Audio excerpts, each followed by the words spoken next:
Turam project పైన చర్చ సందర్భంగా ముఖ్యమంత్రి రేవంత్ రెడ్డి బీఆర్ఎస్ నాయకుడు హరీష్ రావు పైన విమర్శలు గుప్పించారు. హరీష్ రావు సభను ప్రజలను తప్పుదోవ పట్టిస్తున్నారని రేవంత్ రెడ్డి ఆరోపించారు.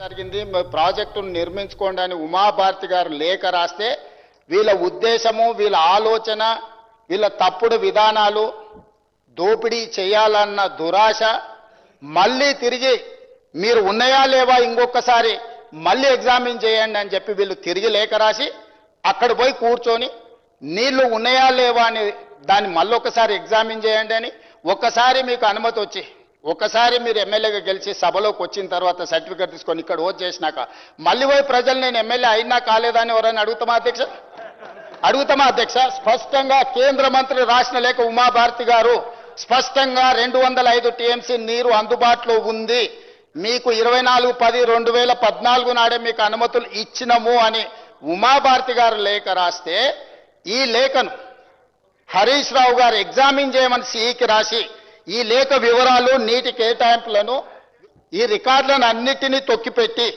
ఈ రికార్డులను వేటిని కూడా చూపించకుండా వీళ్ళు డైరెక్ట్గా ప్రాజెక్టును మార్చడంతో ఏదైతే కమిషన్ పిసి ఘోష్ గారి మీద వాళ్ళ అక్కసు, ఆ కమిషన్ ఆయన ఇంటిగ్రిటీ మీద మీరు రిపోర్టును ఎన్ని రకాలుగా విమర్శించవచ్చు, కానీ పర్సన్ని you cannot criticise as a person. అతని వ్యక్తిగతంగా దూషించడానికి ఏ చట్టంలో, న్యాయంలో అవకాశం లేదు. వారిని మీ కుటుంబం అంతా కలిసి స్పష్టంగా హరీష్ రావు గారు తప్పు చేసింది, ఈ తప్పుకు కారణం హరీష్ రావు గారు అని చెప్పి కమిషన్ క్లియర్గా ఈ పేజీలో రాసింది అధ్యక్ష. ఎందుకు వారు ఈ కమిషన్ తప్పుపడుతుండు? ఈ పుస్తకంలో PC Ghosh supreme court judge, Lokpal పనిచేసిన అతను స్పష్టంగా 665 పేజీల రిపోర్ట్లో హరీష్ రావు గారిని పిన్ పాయింట్ చేసి ఇచ్చిన రిపోర్ట్లో వాస్తవాలను బయటపెట్టింది. కాబట్టి ఈరోజు వారి అక్కసు, వారు విషం చెబుతున్నారు అధ్యక్ష. దయచేసి తప్పుడు వివరాలను ఈ సభలో ప్రస్తావించడం ద్వారా మొత్తం చర్చను తప్పుదోవ పట్టించి తెలంగాణ సమాజాన్ని ఇంకా మసిపూసి మారేడుకాయ చేయాలనే ప్రయత్నం వారు మానుకోవాలి. వారి వాదన ఏమని ఉంటే ఏదైనా చెప్పండి. మీరు ఏం విచారణ కోరుకుంటున్నారో అది చెప్పండి.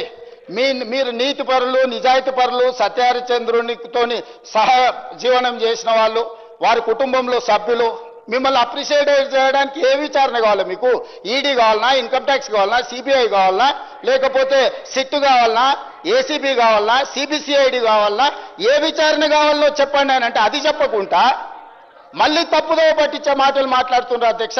దయచేసి వారు తప్పుడు సమాచారాన్ని రికార్డుల నుంచి తొలగించాల్సిందిగా నేను కోరుకుంటున్నా అధ్యక్ష.